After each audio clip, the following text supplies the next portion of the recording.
Ya, mudah-mudahan udah cukup nih. Astaga.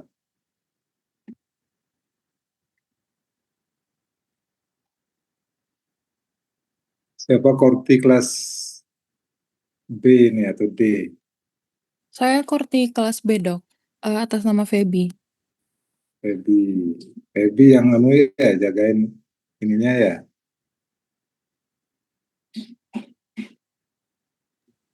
Roomnya nggih, Dok? Oh Iya, iya. kalau ada orang mau masuk, di admit aja dia biar enggak pak. Nggih, Dok. Ada batasan waktu atau tidak, Dok? Enggak, kasih aja. Oh, nggih. Baik, Dokter. Iya, nanti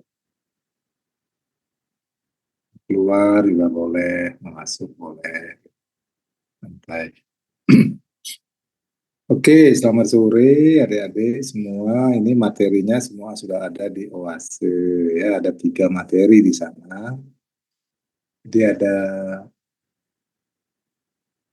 histologinya, gitu ya. Memang itu basis sekali tuh untuk mempelajari patologi, dermatopatologi itu histologi harus dikuasai. Dan histologinya nggak banyak, sedikit saja. Jangan terlalu detail mempelajari histologi. Cukup lapisannya saja, gitu ya. Kemudian setelah itu materi yang kedua setelah histologi ada namanya jenis-jenis lesi, ya. Ada lesi primer, ada lesi sekunder, atau yang campuran antara primer dan sekunder. Ya. Nah, yang terakhir itu pola lesi itu yang paling penting. Ya.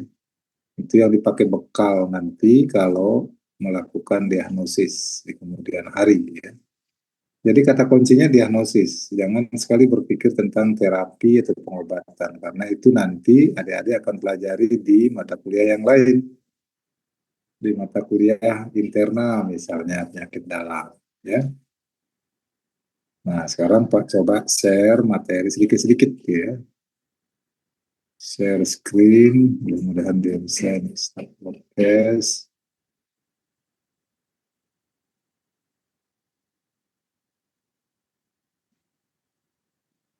Mana dia materinya Pak? PowerPoint, sebentar dulu. Oh, ini sudah 3. Kita keluar dulu dari sini. Kita ke integumen kuliah 1. Nah,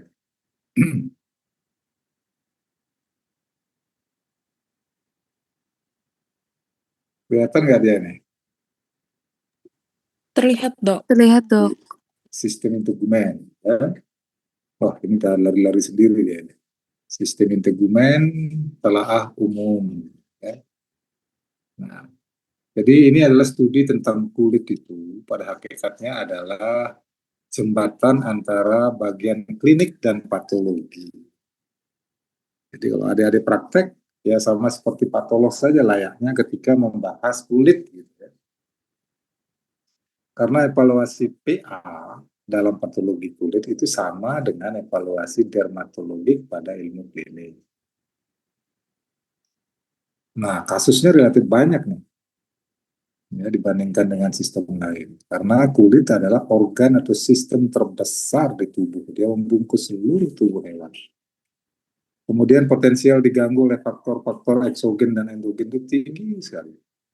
Cuaca dingin, ya, debu, cedera, dan lain sebagainya. Paling gampang di kulit tempatnya. Kemudian mudah dilihat oleh pemilik hewan sehingga penting secara ekonomi ya, baik pada hewan kecil maupun hewan besar. Bayangkan kalau melihara babi misalnya dia borok begitu ya harganya murah itu. Sapi itu misalnya ada gangguan pada kulit pasti murah. Jadi dia memang penting secara ekonomi. Ya, tidak hanya secara medik saja, gitu. Ekonomi juga penting. Nah, kulit itu fungsinya itu banyak ya. Dia berfungsi sebagai pengaturan temperatur dan tekanan darah, sorry. Kemudian untuk melindungi ya, dari kehilangan cairan tubuh dan elektrolit. Kemudian barir tubuh dari gangguan fisik, kimia, dan agen penyakit. Produksi vitamin D, ya, Organ sensoris menyimpan lemak, air, vitamin, karbohidrat, protein, dan nutrien lain.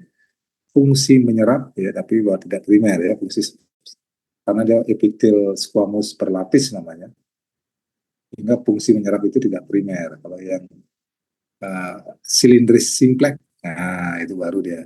Kalau epitel yang begitu baru dia fungsi primer menyerap. Kemudian dia sumber utama sitokin, ya, ada interleukin, colony stimulating factor namanya, ya. Kemudian ada tumor factor dan growth factor, semua dari keratinosit. Keratinosit itu sel pada kulit itu disebut dengan keratinosit, ya. Jadi bagian terintegrasi dari sistem imun. Ya. Nah, jadi ada bagian berambut, organ besar dan kompleks itu kalau kulit itu, ya. Ada bagian berambut dan tak berambut. Nah, ada nanti pelajari di Google, cari itu apa beda rambut dan bulu. Kemudian terdiri atas, nah ini yang paling harus dihafal, epidermis, dermis, dan adnexa namanya, ya. Epidermis, dermis, adnexa. Adnexa itu ada folikel rambut, appendix digital, kelenjar sebasea, kelenjar keringat, dan lainnya. Kalau pada wajah itu banyak banget tuh kelenjar sebasea, kelenjar keringat. Makanya berminyak wajah itu. Kalau makannya salah gitu, ya, berminyak karena kelenjar sebasea sama kelenjar keringat di sana banyak. Kemudian histologinya sangat bervariasi tergantung dari spesies dan lokasi. Nah, hewan besar berkulit lebih tebal dibanding hewan kecil. Ya. Kulit berambut lebih tebal pada bagian dorsal, tubuh, bagian atas itu, dan bagian lateral alat gerak.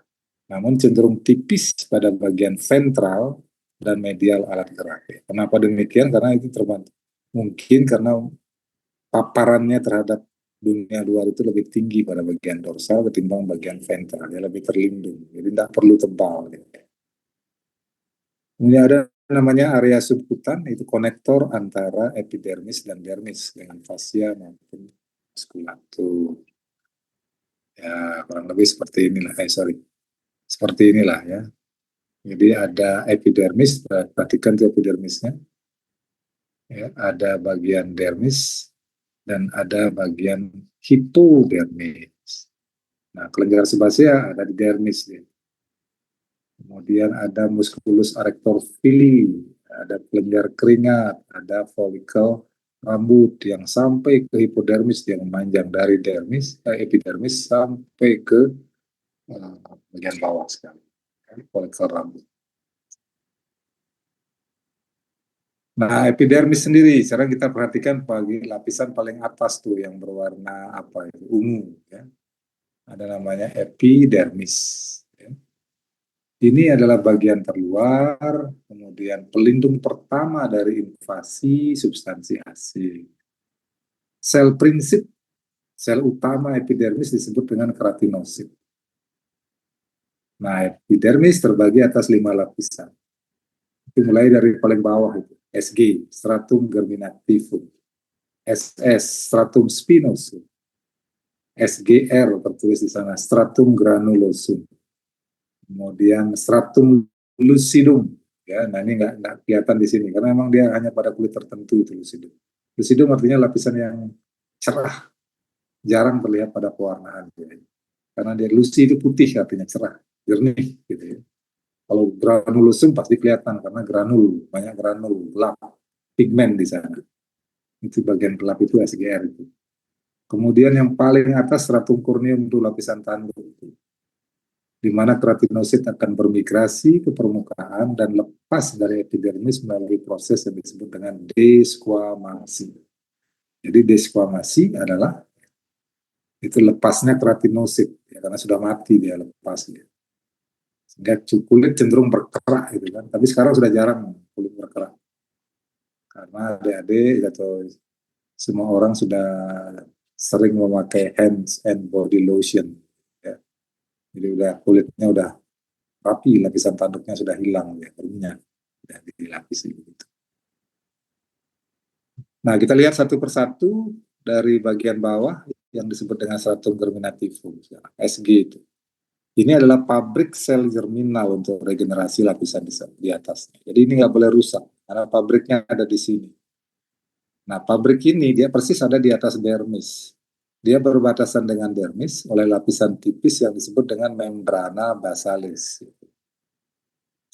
Nah, setelah mitosis, pembelahan sel yang baru terbentuk akan mengalami pendewasaan progresif, gitu. Kita sebut istilahnya dengan keratinisasi, bersamaan dengan proses migrasinya ke permukaan. Jadi dia jalan naik terus ke atas, migrasi terus ke atas. Jadi pabriknya di bawah, setelah diproduksi dia naik terus, kemudian akhirnya di ujung nanti menjadi stratum corneum, dia mati.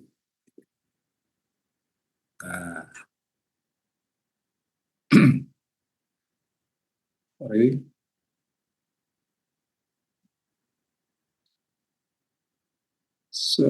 Nah, sel-sel yang membelah di stratum granulosum akan mengakumulasi banyak desmosum namanya. Desmosum itu jembatan antar sel. Mau tidak mau istilah-istilahnya dari harus hafal. Desmosum itu jembatan antar sel. Jadi sel satu dengan yang lain itu terhubung satu sama lain melalui satu substansi yang kita sebut dengan desmosum, jembatan pada permukaan luarnya ya, yang termanifestasi dalam bentuk prickles. Prickle itu bahasa Latin, kalau bahasa Indonesia-nya duri. Gitu. Nah nanti setelah dia naik selnya dari granulosum, germinativum, ketika selnya sudah berubah bentuk, gitu, seolah-olah tepi-tepinya itu banyak durinya, gitu, ya. Durinya itu samar-samar aja gitu kalau dilihat ini pembesaran besar di sebelah kanan ini, maka zonanya tidak lagi disebut dengan germinativum, tetapi sudah mulai disebut dengan sel-sel prickle atau stratum spinosum. Spine, duri, spina, prickle, spine, ya, stratum spinosum. Nah, keratinisasi ini akan terus berlangsung. Ya. Proses keratinisasinya terus berlangsung. Ya. Nah, zona terus ya, di mana akumulasi granul keratohyalin, ya, itu agak gelap itu, ada dalam jumlah yang sangat banyak disebut dengan stratum granulosum SGR. Dia naik terus. Nanti dia karena terus terjadi keratinisasi tambah gelap selnya itu. Menjadi stratum granulosum ya. Nah, granul-granul tersebut mengandung lipida, lemak ya, yang bersama-sama dengan koneksi desmosomal berfungsi untuk mencegah hilangnya cairan tubuh. Jadi ini penting. Jadi nanti granul itu untuk melindungi tubuh dari sengatan matahari, melindungi tubuh dari hilangnya cairan tubuh. Nah, ini seperti pada gambar itu. Makanya kulit kita harus agak gelap sedikit. Kalau tidak ada granul sama sekali itu gampang dehidrasi. Nah, akhirnya nanti ada bagian di mana granulnya itu hilang. Gitu. Sorry. Granulnya hilang, bersih dia. Ini dia mulai sakit selnya, itu namanya stratum lucidum. Jadi ada transisi, itu tulisannya SL di sana, jernih, itu ada ruang jernih sedikit itu, namanya stratum lucidum. Ada transisi antara stratum granulosum dan stratum corneum, lapisan tanduk di atasnya. Dan hanya jelas pada epidermis yang sangat tebal. Ini epidermisnya tebal sekali. Malah berlipat itu, bagian kiri itu berlipat-lipat dia begitu ya. Ini tidak sempurna waktu membuat preparat, terlipat dia. Ya. Nah, kalau sudah mencapai stratum lucidum, sebentar lagi dia mati selnya menjadi stratum corneum. Itu selnya sudah mati itu kalau stratum corneum. Nah, di sini pada stratum corneum ini akumulasi granul keratohyalin mencapai puncaknya ya. Bahkan melebihi kemampuan sel untuk menampungnya. Akibatnya membrana lisosum akan ruptur dan terbebaslah enzim lisosum yang menyebabkan kematian sel. Mati sel. Sel-sel mati dan yang sedang sekarat ini inilah yang membentuk stratum corneum. Stratum corneum ini kadang-kadang kalau di sini tidak kelihatan ada intinya. Itu disebut dengan kalau dia menebal itu ortokeratosis. Kalau ada intinya namanya parakeratosis. Hanya masalah istilah aja itu. Ya, stratum corneum. Nah, stratum corneum ini sel-sel yang ada di bagian bawah umumnya masih memiliki koneksi desmosomal. Namun karena terus didorong ke atas oleh sel-sel yang baru terbentuk dari stratum granulosum, maka sel-sel mati ini akan terpisah satu sama lain dan akhirnya lepas dari kumpulannya. Itu yang namanya desquamasi. Ini proses yang terjadi pada kulit kita. Oke, itu epidermis. Jadi di epidermis, adik-adik nanti ingat ada 5 lapis, ada germinativum atau basalis, naik menjadi spinosum, menjadi granulosum, lucidum, corneum. Ini dihafal. Ini penting kenapa kita hafal? Karena nanti ini lokasi jejas itu dia akan dengan hafalnya anatomi ini kita bisa nanti meneguhkan diagnosis yang berdasarkan di mana jejasnya terjadi gitu. Stratum apa? Misalnya. Kemudian dermis, dermis itu terbagi atas 2 lapis, ada namanya papillary dermis, ada namanya lapisan retikuler, ada papillary dermis. Ini mengandung sel-sel pertahanan tubuh dan mengandung fibroblast untuk sekresi kolagen, elasin, substansi dasar pendukung elastisitas kulit. Jadi dermis ini untuk menjaga kekuatan kulit ya. Jadi pelapisnya adalah epidermis, kekuatan kulitnya itu dijaga oleh dermis yang terdiri dari 2 lapis. Gitu. Papillary dermis, ada papilla yang dekat dengan epidermis, agak ke bawah sedikit, jaringan ikat saja isinya itu namanya lapisan retikuler. Tandanya hilang di sana. Nah, di sini baru kelihatan di tandanya. Oke. Sorry, mana dia ini? Nah, ini. Nah, ini papillary dermis, Pak tulis. Oh, sorry. Kenapa dia lompat-lompat ini?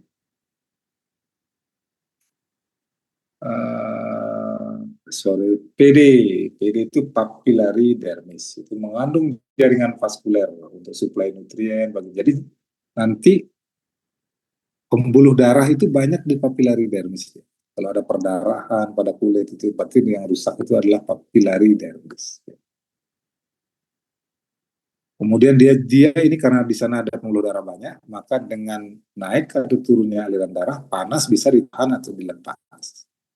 Pembuluh darah interdigited di area yang disebut dengan dermal papillae. Nah, di mana tempatnya ngumpul saling overlap gitu pembuluh darah itu disebut dengan dermal papillae. Itu ada DP di sana. Ya, kalau PD itu ya papillary dermis, DP itu dermal papillae. Memang kelihatan seperti sama, tapi enggak, dia posisinya sama-sama di dermis. Ya.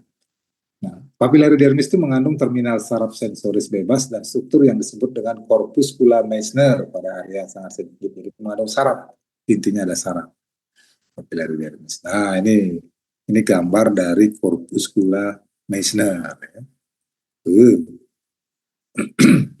Nah, itu ada stratum corneum, stratum granulosum, stratum spinosum, ada stratum basalis atau germinativum ada di sana. Kemudian ada tulisan M di sana, itu adalah corpuscula Meissner, saraf di sana. Ya. Nah, yang di panah-panah itu pembuluh darahnya itu. Pembuluh darahnya itu yang harus kita perhatikan.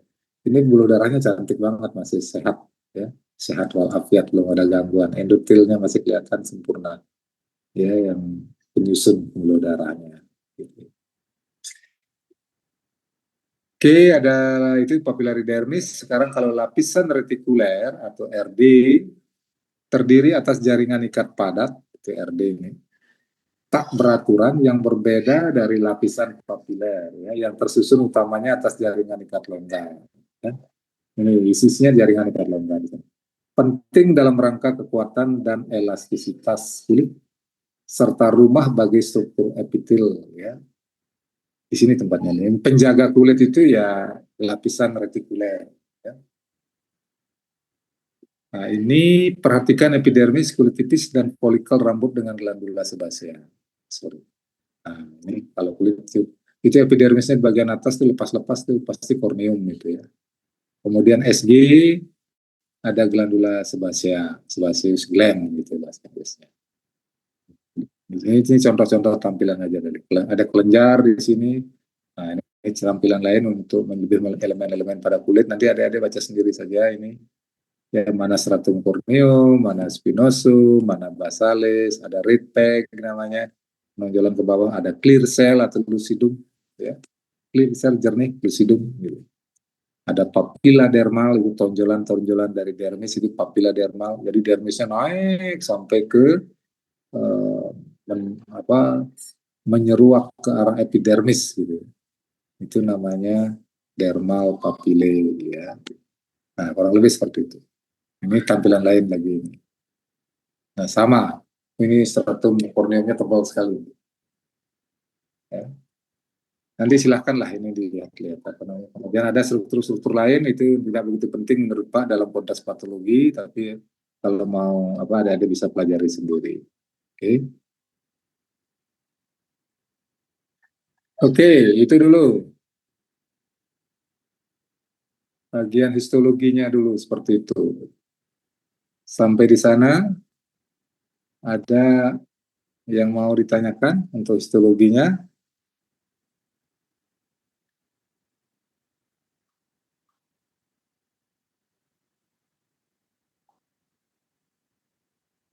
Feby, ada yang ditanyakan atau teman-temanmu?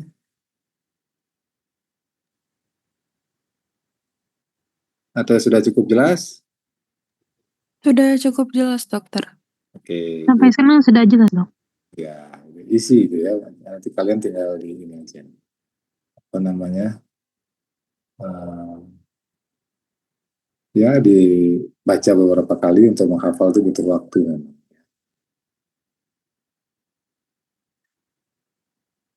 Sekarang ini yang penting dalam hubungannya dengan patologi, ya, untuk menjadi dokter sekarang. Nah, ini yang penting. Menjadi dokter sudah harus melihat jejas sekarang. Sorry, ini Pak harus keluar dari sini dulu. Integumen kuliah 2. Ya. Oke, mengenal morfologi jejas pada sistem integumen. Ya. Ini mulai sudah jadi dokter sekarang. Ya. Nah, ketika menggambarkan jejas pada kulit, perhatikan hal-hal sebagai berikut. Ini selalu ini sama ya, sama ini.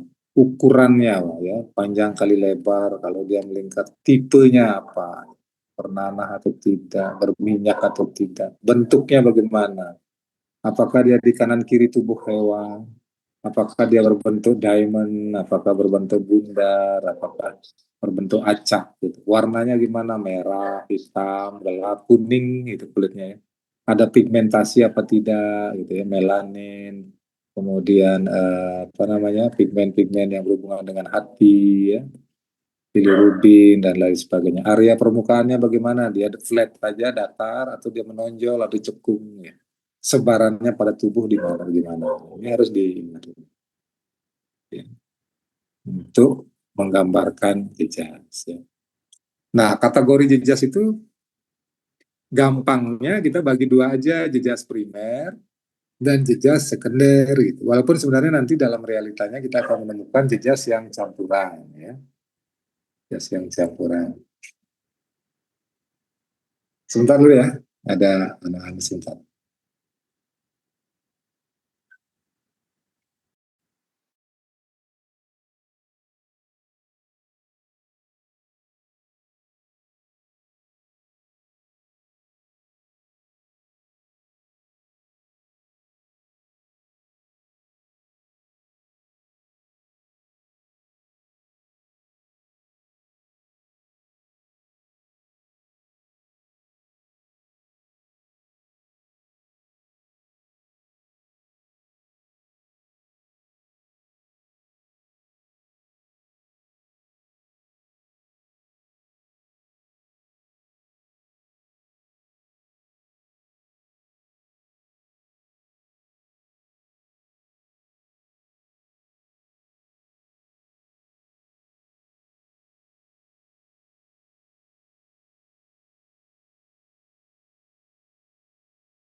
Sorry, tadi agak break sebentar. Masih suaranya kedengaran?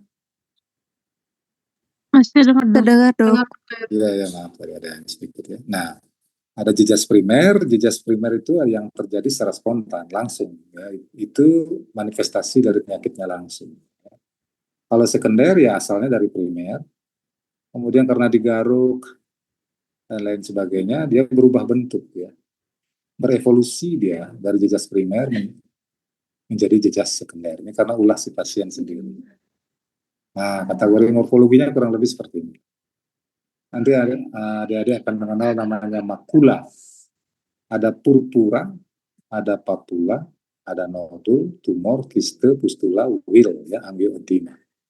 Ini memang awalnya akan kelihatan banyak hafalan, tapi nanti semakin sering dibaca, semakin dilihat, apalagi nanti dengan gambar-gambar, itu akan gampang, ya, semakin mudah untuk mengenali jejas-jejas ini.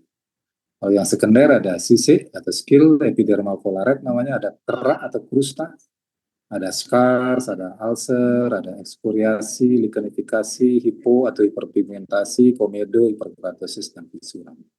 Tidak ada jalan lain ini selain menghafal dan melihat gambar. Oleh karena itu, pada untuk percepatan penguasaan materi, Pak sudah berikan tugas project based learning, gitu ya. Jadi nanti ada kelompok B dan D yang berapa orang itu mencari kasus yang banyak jejas primer atau sekunder, gitu ya. Langsung cari sendiri. Cari anjing, kemarin kelas A dan C bagus banget videonya itu. Jadi kasusnya kasus real, ya, konkret. Ada konkret. Nah, kalau ada yang pertama kita sebut dengan makula. Nah, intinya ini dia perubahan warna aja, dan dia datar, tidak menonjol, tidak cekung. Ya. Ini perubahan datar aja. Gitu. Dia berubah warna. Warnanya bisa hitam, bisa merah. Kalau merah ya perdarahan, purpura namanya. Kalau dia hitam namanya hiperpigmentasi. Ya. Tapi secara umum dia disebut dengan makula. Kalau makula ini besar, lebih dari 1 cm, kesepakatannya itu kita sebut dengan istilah patch, gitu ya. Patch, gitu. Ini contoh makula. Ini merah warnanya. Ini perdarahan sudah ada di bawahnya, ya. Nah, ini purpura, sama makula juga ini.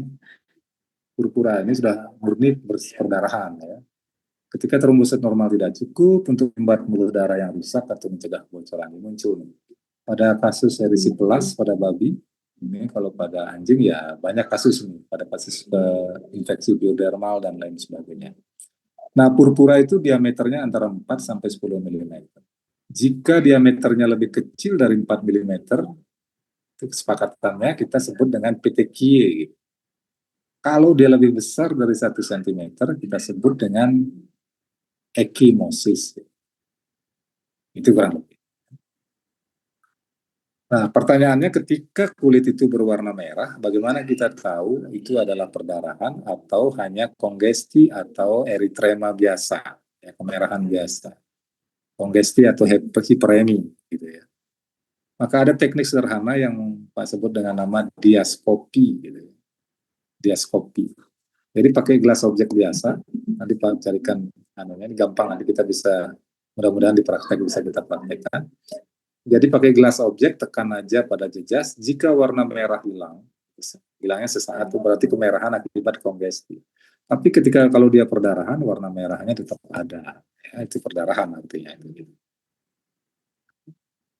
Oke, ini sama. Ini masih contoh lesi primer. Ya. Ada namanya papula. Nah, ini kalau tadi itu makula dan purpura itu adalah tidak ada penonjolan, ini sudah mulai ada penonjolan. Sudah mulai ada elevasi, ya. Penonjolan, ya. Elevasi kecil solid pada kulit. Ya, ukuran diameternya ya, sampai 1 cm. Kalau dia agak besar, kita sebut dengan plak. Nah, ini biasanya karena tidak cocok sampo. Ya. Anjing dikasih sampo gitu.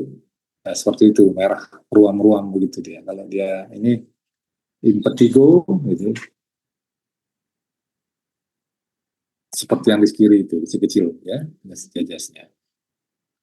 Kemudian yang elevasi yang lebih besar dan solid sampai melibatkan dermis, nah, itu yang kita sebut dengan nodul. Nah, ini yang sering kita kalau sudah ada nodul itu hati-hati, ada lam nodul.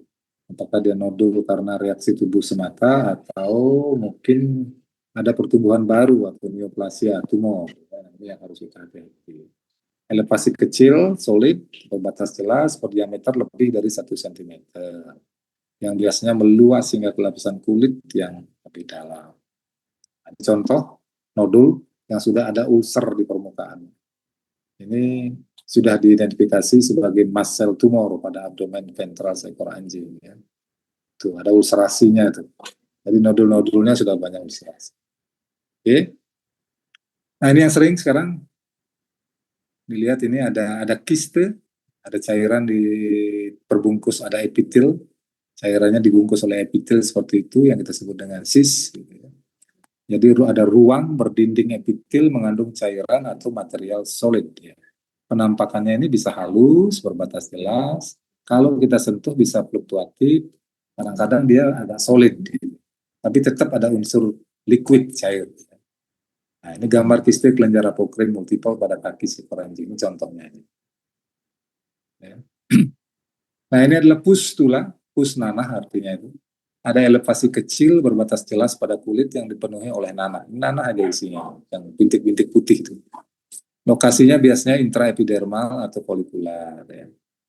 Kalau dia infeksi oleh demodex, ya maka folikular dia. Kalau enggak, ya dia intraepidermal, dalam epidermal. Kalau dia besar pusnya ini, itu disebut dengan abses. Ya. Jejas yang berdemarkasi dan fluktuatif akibat akumulasi nanah pada dermis atau subkutan. Ada ruang ya, pada tubuh seekor anjing, etiologi tadi diketahui seperti ini. Jadi jejas berupa tonjolan berbatas jelas, berpuncak datar, edema, udin yang muncul hilang dalam beberapa menit jam. Itu namanya ruang. Biasanya kalau adik-adik nanti menyuntikkan vaksin pada anjing, tiba-tiba ruang banyak muncul. Nah, kadang-kadang angio pada wajahnya, edema, membengkak seperti itu, sehingga mukanya menjadi membesar seperti itu. Ya.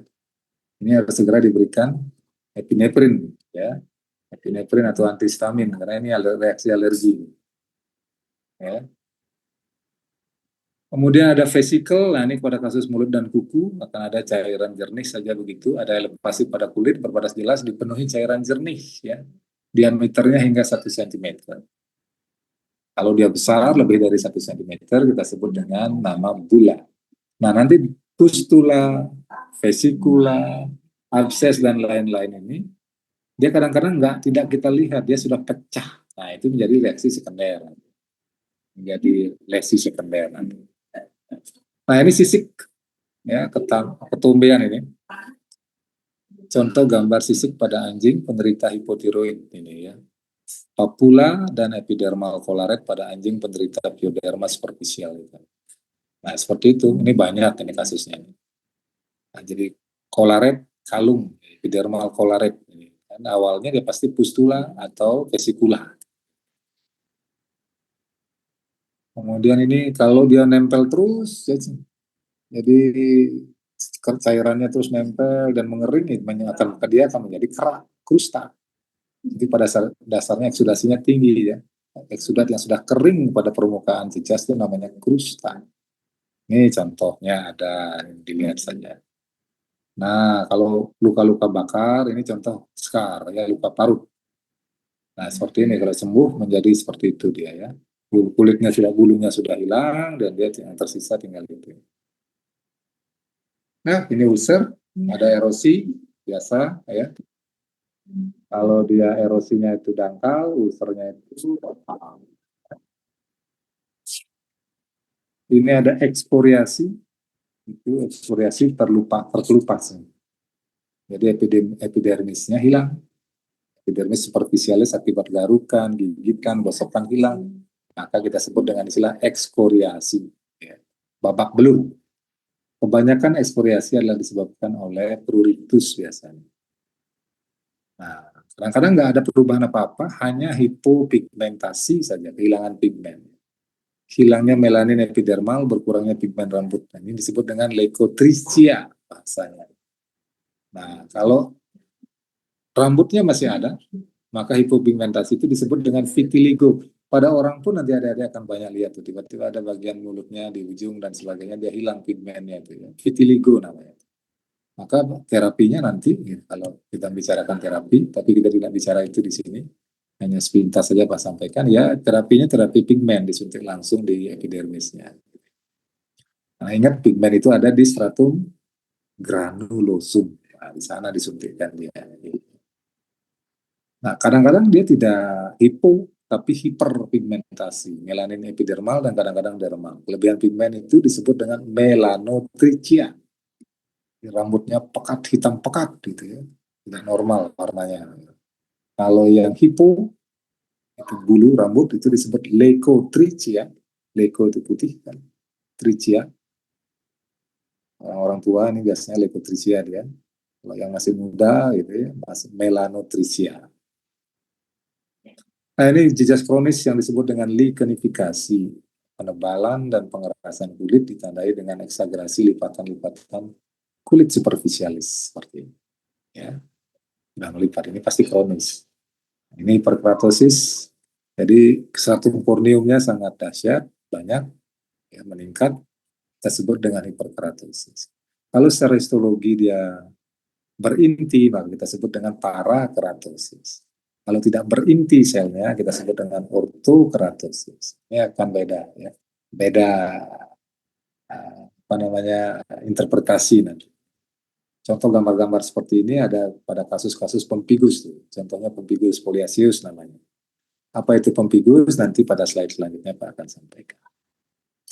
Ini komedo banyak nih. Komedo ini dilatasi folikel rambut dipenuhi sel-sel tanduk, material sebasia, dan mikroorganisme. Ini pada bagian tertentu.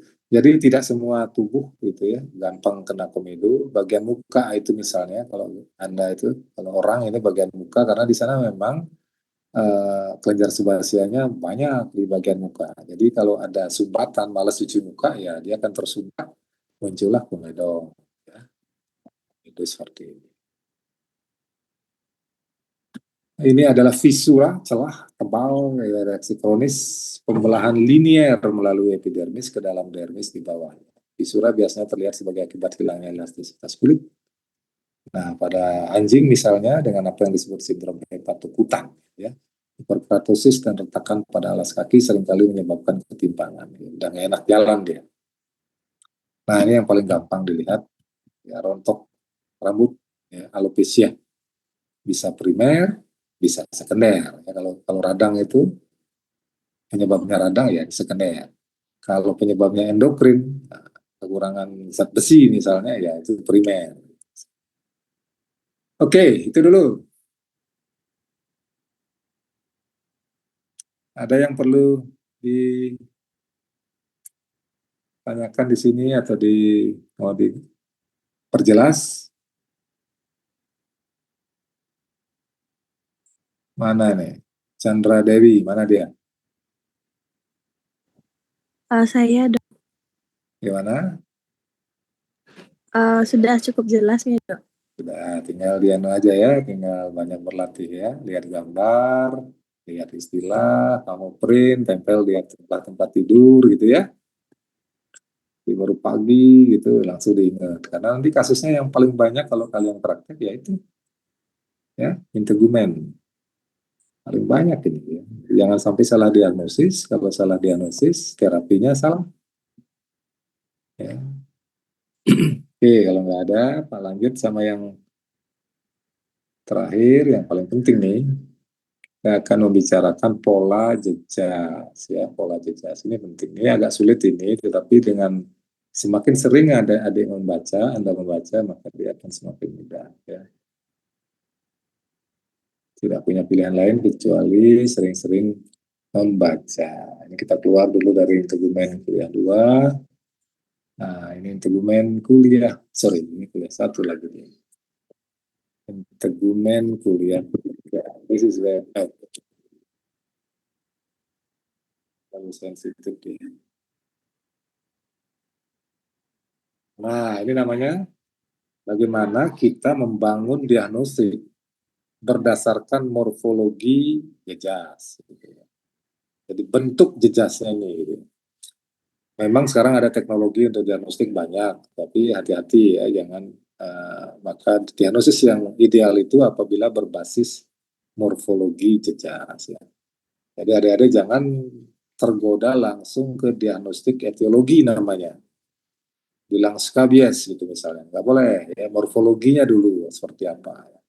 Sama seperti kasus COVID kemarin, orang yang positif COVID belum tentu dia sakit COVID ya.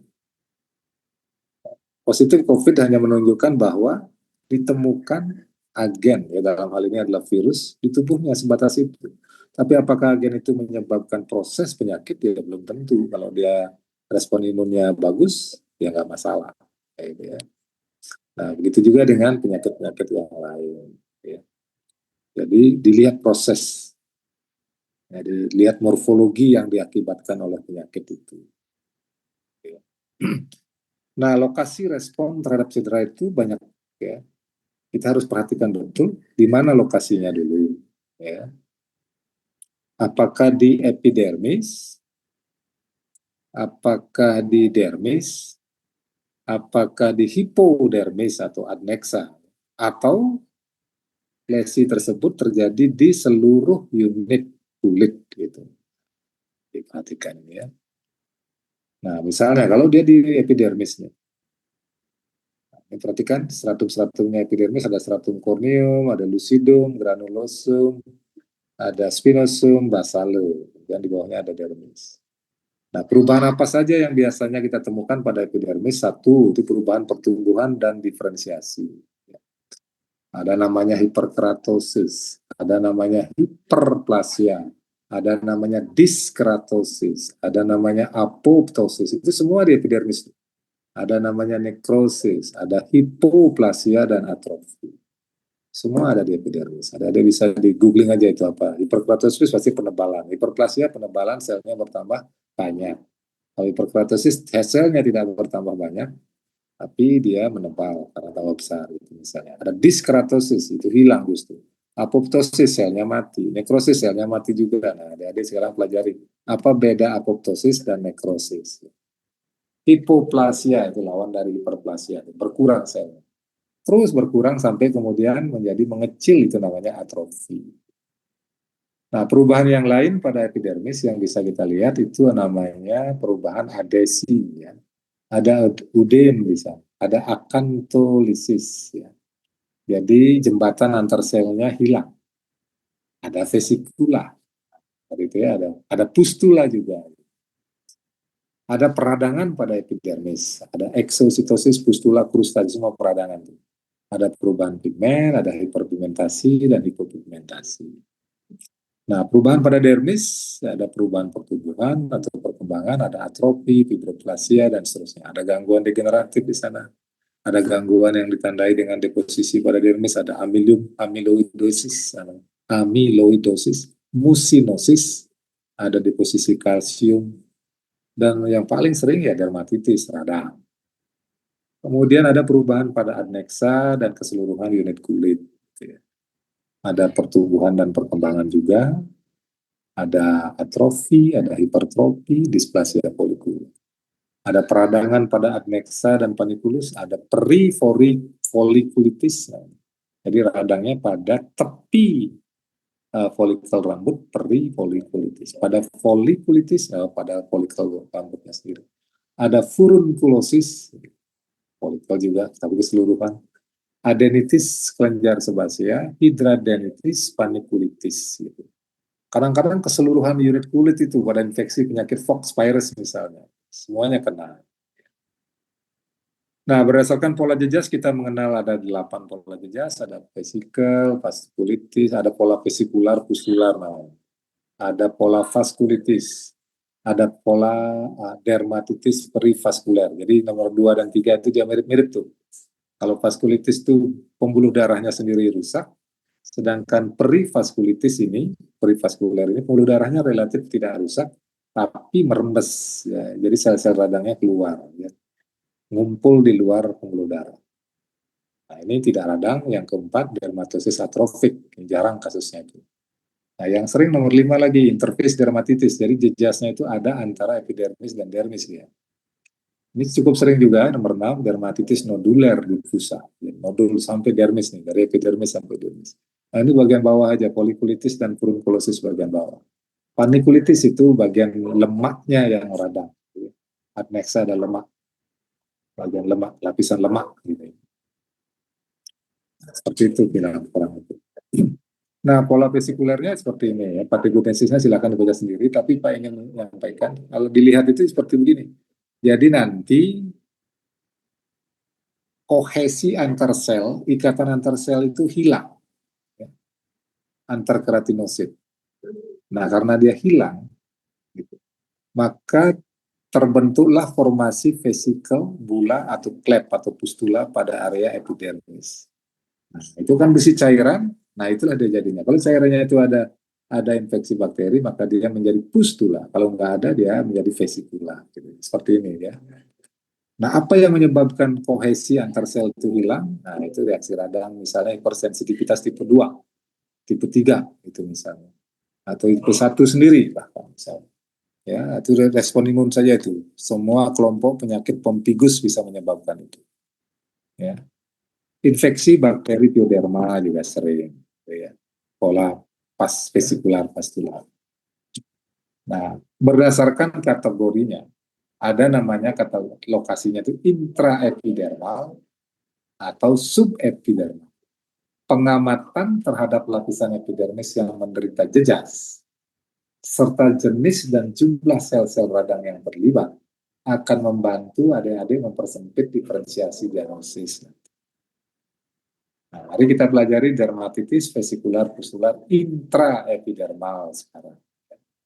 Nah, nanti secara kasat mata, patologi anatominya, terlihat sebagai lekuk kecil hingga berukuran berapa sentimeter. Pustula kekuningan, sedangkan vesikula atau bula cairan jernih. Ya. Dikelompokkan ke dalam jejas primer. Standar. Jejasnya sangat labil sehingga jarang teramati saat diperiksa dokter hewan. Hal yang tersisa umumnya adalah kerak.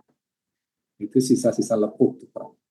Jika pemisahan epidermal terjadi pada area yang lebih dalam, maka akan teramati adanya erosi atau ulcer. Secara histopatologi, vesikula, bula, atau pustula itu biasanya terjadi pada epidermis saja. Jejas lekuk ini bisa dipenuhi cairan, bisa mengandung neutrofil, bisa mengandung eosinofil, atau kemungkinan akantosit, itu sel-sel sendiri, sel-sel yang mati, akantosit. Nah, kondisi yang sering dihubungkan dengan jejas ini, vesikular, pustular, intraepidermal, kalau Anda menemukan pola jejas vesikular, pustular, intraepidermal, maka yang harus dicurigai adalah penyakit-penyakit ini. Kalau dia posisinya subkorneal, subkorneal itu artinya bukan kornea mata ya, korneum, persis di bawah stratum corneum. Maka kemungkinan bisa jadi penyakit pioderma superficialis. Ya. Nah, nanti sel radang yang dominan adalah polimorfonuklear sel, neutrofil. Kadang-kadang nanti bisa juga arahnya adalah pemphigus foliaceus namanya. Selain polimorfonuklear sel juga akan ada eosinofil masih di sana. Bisa juga pemphigus erythematosa, sama dengan pemphigus foliaceus. Kemudian sistemik lupus erythematosa pada kucing. Polimorfonuklear yang banyak. Kadang-kadang ketemu ektoparasit di sana, alergi. Maka sel yang dominan adalah eosinofil. Kemudian selain bentuk vesikula pustula subkorneal, bisa juga dilihat akantolisis suprabasilar di sana. Akantolisis itu akantositnya lepas hubungan satu dengan yang lain. Suprabasilar itu artinya dia dekat dengan stratum germinativum, stratum basalis. Ya. Sparasi di atas lapisan basalis, persis di atasnya sedikit.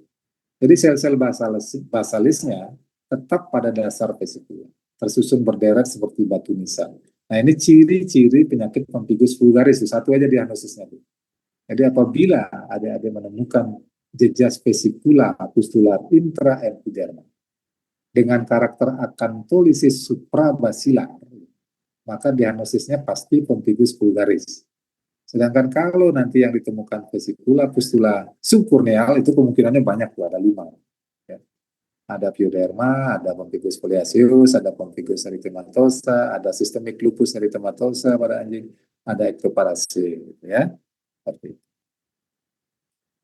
Nah, ini dermatitis vesikular pustular subepidermal, patogenesisnya ada destruksi komponen membrana basalis ke perantara imun dan enzimatik. Ini agak ke bawah, subepidermal. Kalau tadi subkorneal, intraepidermal tuh.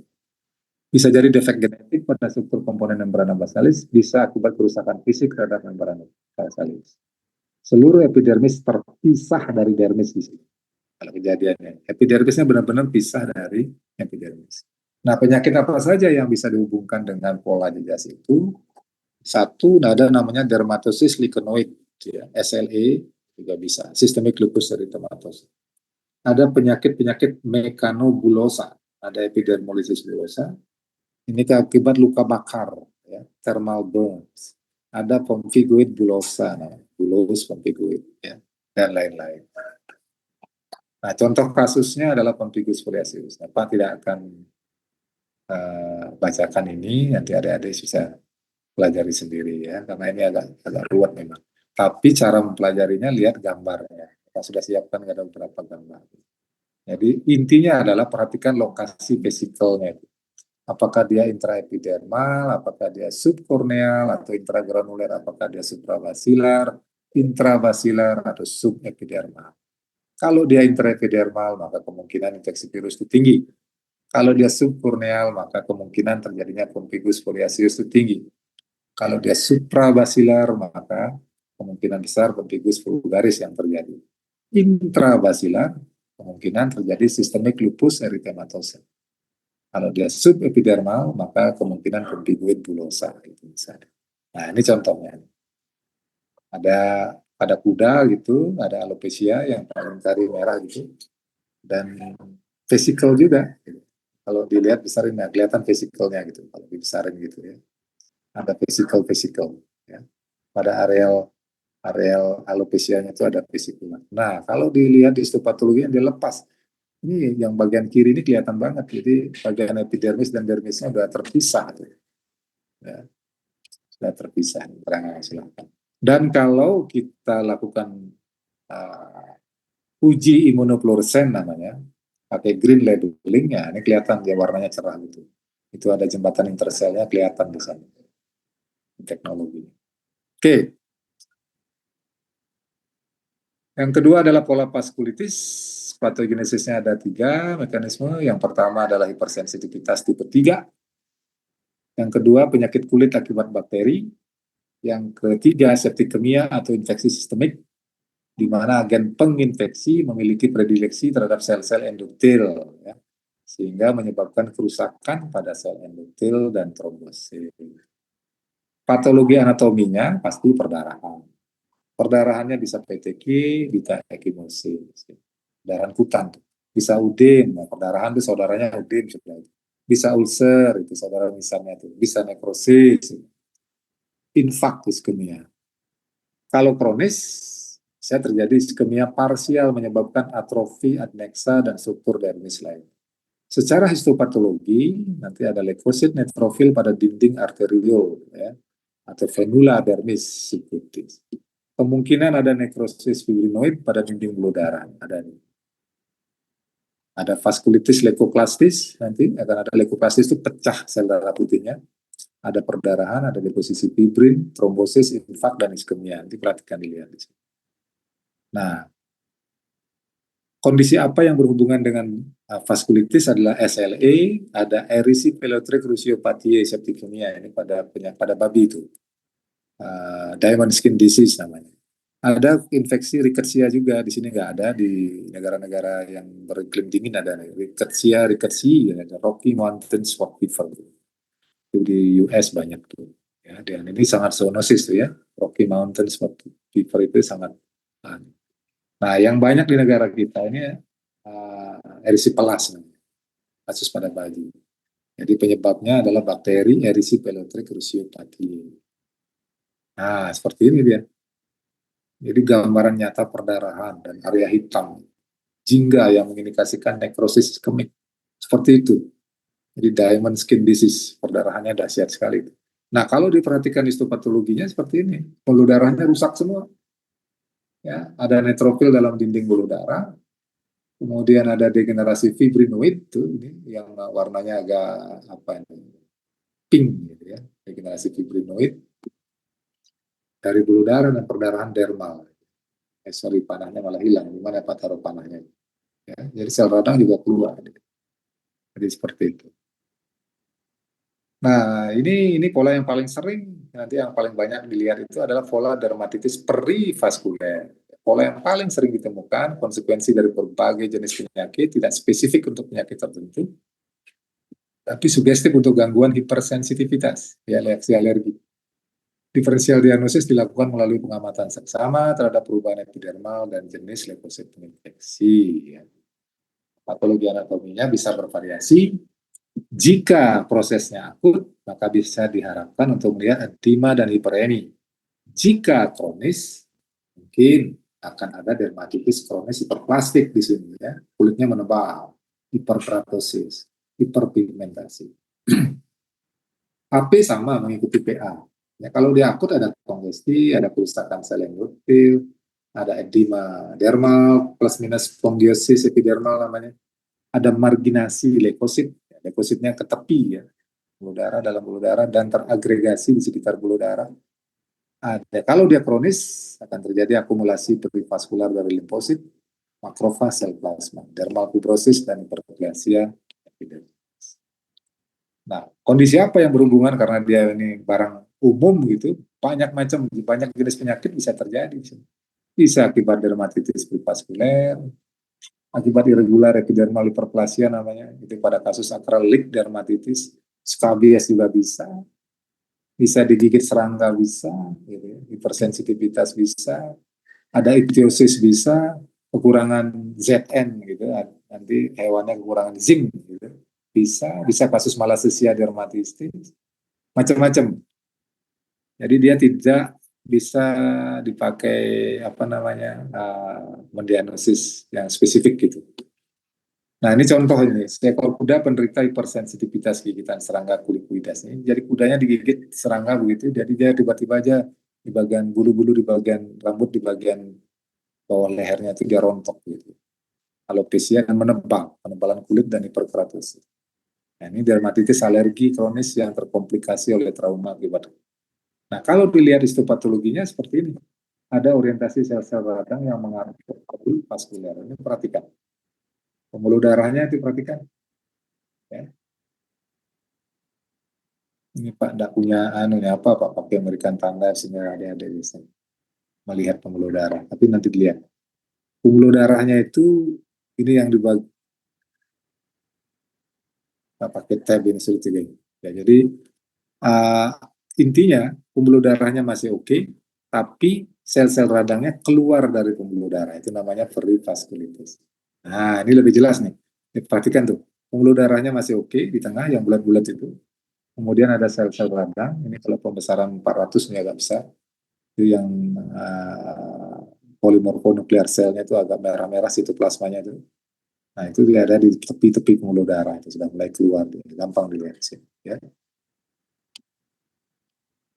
Kemudian yang keempat, dermatitis atrofik. Ini kasus yang sangat jarang. Ya. Kasus yang sangat jarang.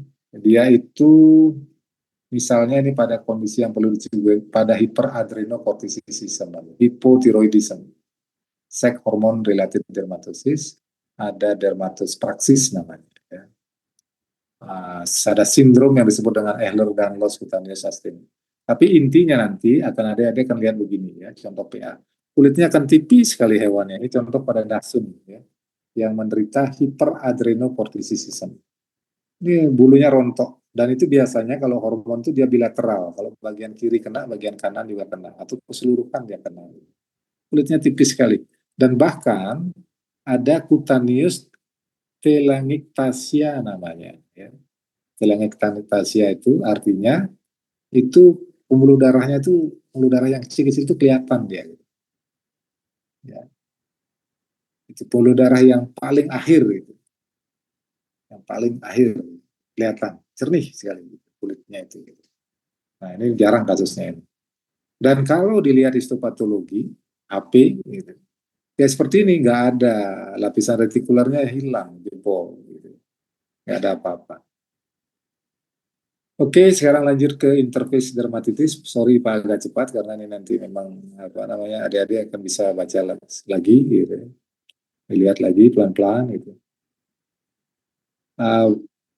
Sama patogenesisnya Pak, langsung contoh saja interface. Nah ini contohnya ini nasal planum yang mengalami ulcerasi dan depigmentasi ini pada anjing yang menderita discoid lupus erythematosa. Ya.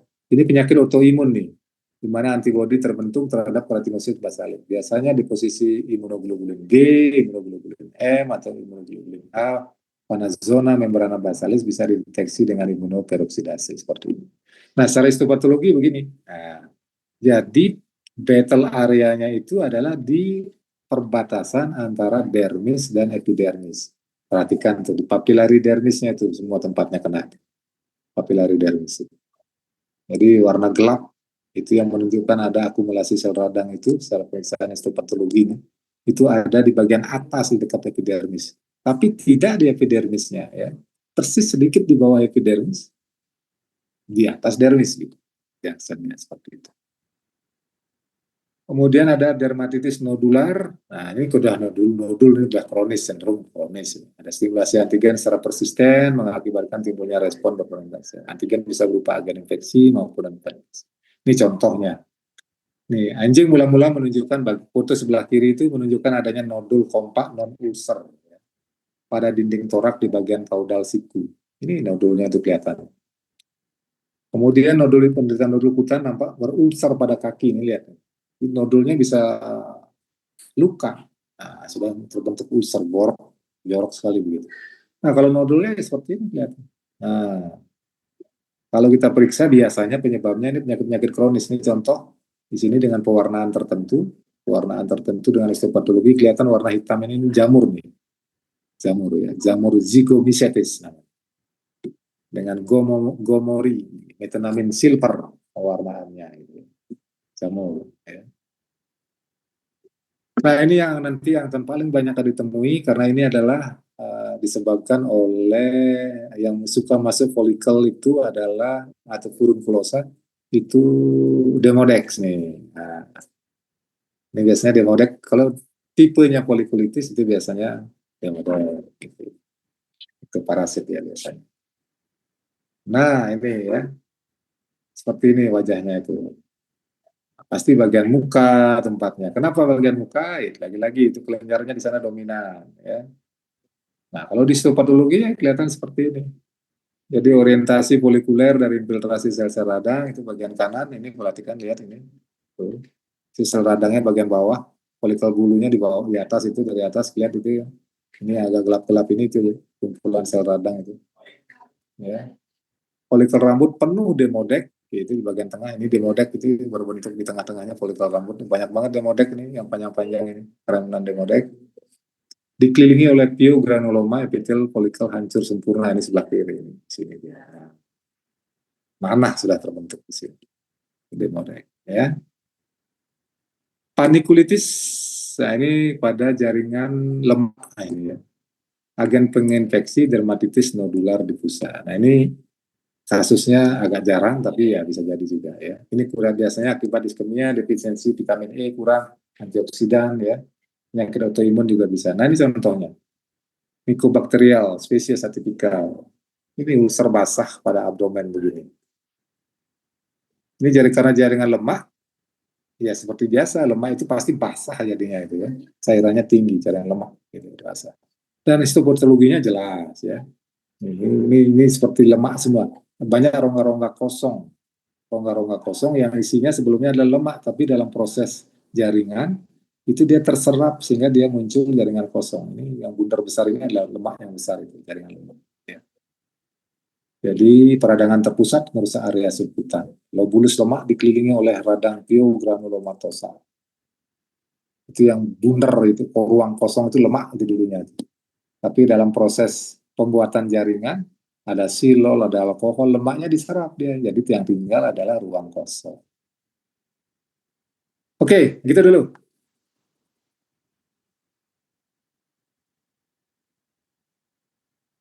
Agak ruwet memang ini.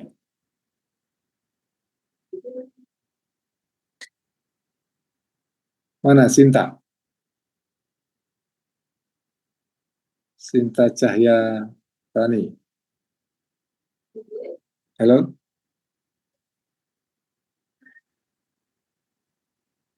Enggak ada orangnya. Dinda?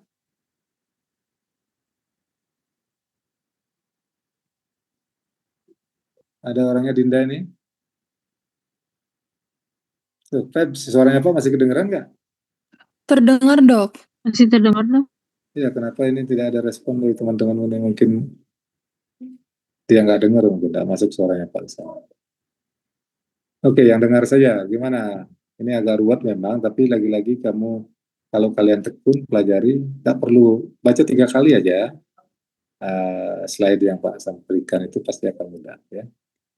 Nah, apalagi nanti setelah kalian membuat tugas gitu.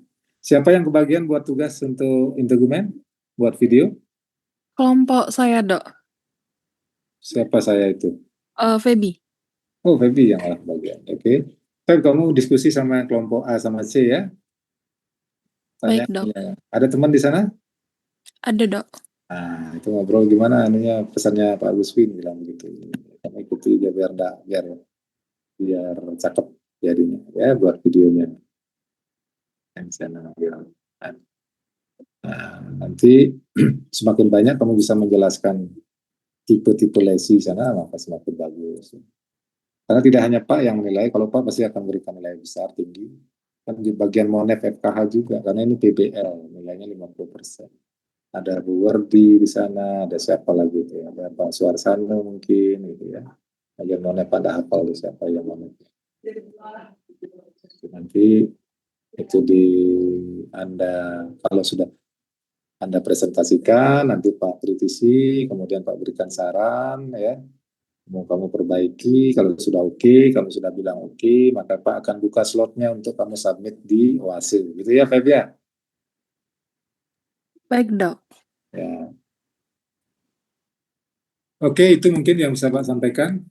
Kasihan kamu kalau dengar terlalu lama orang bicara pasti mabuk. Apalagi ini online. Kalau ada yang mau bertanya, monggo. Kalau nggak ada, kita akhiri ya, Feb. Gitu. Iya, Dok. Mungkin kalau teman-teman ada yang bertanya boleh speak up.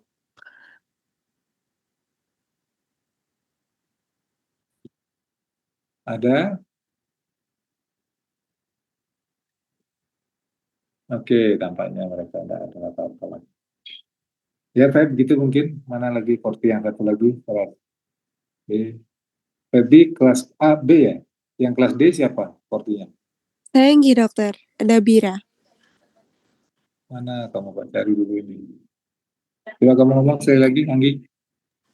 Hadir dokter, saya Korti Oh kelas iya, D. iya. Dabira di sini namanya. Ya, oke. Iya. Gitu ya, kalau nggak ada pertanyaan, Pak akhiri ya, Dabira. Nggi siap dokter. Sorry, ini agak ribut juga tadi itu ada anak-anak. Kamu dulu di luar itu, anak-anak tetangga itu. Mungkin masuk suaranya, sekarang udah hilang. Ya, oke, dengan demikian nanti kita tinggal menunggu presentasi dari Feby dan kawan-kawan yang kelas D juga gitu. B dan D minggu depan mungkin ya nanti. Mudah-mudahan tidak terlambat nanti. Mudah-mudahan nggak ada holiday lagi di sana. Oke, sampai jumpa minggu depan. Selamat sore adik-adik semua. Selamat sore dok, terima